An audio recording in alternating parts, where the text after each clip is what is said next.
সূরা তাওবার শেষ আয়াতে কি আছে জানলে আশ্চর্য হয়ে যাবে। সূরা তাওবার শেষ আয়াতে সমস্ত রোগের ঔষধ আছে। আপনি যে কোনো রোগের জন্য সূরা তাওবার শেষ আয়াতটি পাঠ করবেন, আল্লাহ ওই রোগ থেকে আপনাকে হেফাজত করবে। কিন্তু আপনি কিভাবে পাঠ করবেন আর পাঠ করে আপনি কি করবেন সেই নিয়ম কানুনটা আপনাকে জানতে হবে। তাফসীরে রুহুল মানির 11 নম্বর খণ্ডে আল্লামা শিহাবুদ্দিন মাহমুদ ইবনে আব্দুল্লাহ আল আলুসি বাগদাদি রহমাতুল্লাহি আলাইহি লেখেন, এই ছোট্ট আয়াতটির পাওয়ার সম্পর্কে উনি লেখেন, একবার একদল সৈন্যবাহিনী রোমের দিকে রওনা করেছে। বিশাল বড় সৈন্যবাহিনী রোমের দিকে রওনা করেছে, রোমে যাবে, ইটালি যাবে। চলতে চলতে রাস্তার মধ্যে একজন সৈন্য পড়ে যায়, তার মাজার হাড় ভেঙে যায়। ওই সৈন্যটার চলতে পারে না, বিশাল মরুভূমির পথ, তাকে সাহায্য করেও নেওয়ার মতো কেউ নাই, কারণ লম্বা পথ সফর করতে হবে, কে কারে সাহায্য করবে, নিজের জানই তো চলে না। আল্লামা শিহাবুদ্দিন মাহমুদ ইবনে আব্দুল্লাহ আল আলুসি বাগদাদি রহমাতুল্লাহ আলাইহি লেখেন, সমস্ত ফৌজি কাফেলা, সমস্ত সৈন্যবাহিনী একজনকে রেখে সবাই চলে গেল, কারণ তোমার জন্য আমরা বিপদে পড়তে পারবো না। সবাই যখন চলে গেল, এই ব্যক্তি এই বিশাল মরুভূমির মধ্যে পড়ে একা একা কান্না করে, আল্লাহ আমাকে সবাই রাখিয়া চলিয়া গেল, আমার কোমরের হাড় ভেঙে গেছে, আমি চলতে পারি না।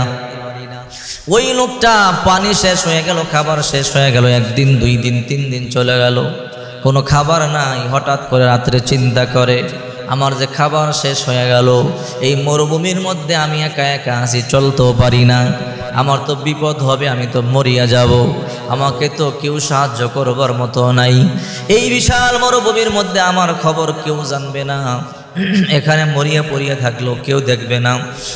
এই জন্য ওই সৈন্য আল্লাহর দরবারে চোখের পানিগুলো সারিয়া কাঁদতেছে, আল্লাহ শুনেছি তুমি না নাকি ঘুমাও না, দুনিয়ার দরজা বন্ধ হয়ে গেল, তোমার দরজা বন্ধ হয় না, দুনিয়ার রাজারা ঘুমায়, বাদশারা ঘুমায়, আল্লাহু লা ইলাহা ইল্লা হুয়াল হাইয়ুল কাইয়ুম লা তাখুযুহু সিনাতুন ওয়ালা নাওম। আল্লাহ তুমি দারক বাহক, তুমি চিরঞ্জীব, তুমি ঘুমাও না, তুমি তন্দ্রাও যাও না, আল্লাহ তুমি তো সব দেখো, আমারে তুমি বানাইছো, আমারে তুমি সৃষ্টি করেছো, ও আল্লাহ আমি তোমার বান্দা, বিপদের মধ্যে পড়ে গেলাম, আমারে সাহায্য করো।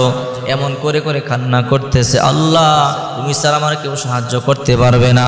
আল্লামা শিহাবুদ্দিন মুহাম্মদ ইবনে আব্দুল্লাহ আল আলুসি বাগদাদি রহমাতুল্লাহি আলাইহি তাফসীরে রুহুল মানিতে লেখেন, যখন এইভাবে কান্না করে করে চোখ বন্ধ করে কান্না করতেছে, হঠাৎ করে একজন সাদা কাপড় পরিহিত, সাদা পাগড়ি পরিহিত লোক এসে বলে, হে আল্লাহর বান্দা তুমি চোখ খোলো। চোখ খুলেছে, বলে আপনি কে? বলে তুমি যে আল্লাহর কাছে সাহায্য চাইছো, ওই আল্লাহর তরফ থেকে আমি এসেছি। তাই নাকি? কেন আসছেন? কি সমস্যা? মাজার হাড় ভেঙে গেল, সবাই চলে গেল, আমি চলতে পারি না, এই জন্য আমি কান্না করি। বলে আল্লাহর কাছে সাহায্য চাইছো, তুমি টেনশন করবা না, তোমার মাজা যেই জায়গাটা ভাঙ্গিয়া গেছে, ওই ভাঙ্গা জায়গার মধ্যে হাত দিয়ে এই আয়াতটি পাঠ করো, বিসমিল্লাহির রহমানির রহিম, সূরা তাওবার শেষ আয়াত, ফা ইন তাওয়াল্লাউ ফাকুল হাসবিয়াল্লাহু লা ইলাহা ইল্লাহু আলাইহি তাওয়াক্কালতু ওয়া হুয়া রাব্বুল আরশিল আযীম। বলে পাঠ করলে কি হবে? আল্লাহ সুস্থ করে দিবে। ওই অসুস্থ ব্যক্তি বিসমিল্লাহ বলে, ফা ইন তাওয়াল্লাউ ফাকুল হাসবিয়াল্লাহু লা ইলাহা ইল্লাহু আলাইহি তাওয়াক্কালতু ওয়া হুয়া রাব্বুল আরশিল আযীম পাঠ করেছে। ওই জায়গার মধ্যে স্পর্শ করে পাঠ করতে দেরি হয়েছে, আল্লাহ তাআলা তাকে সুস্থ করতে দেরি করে নাই।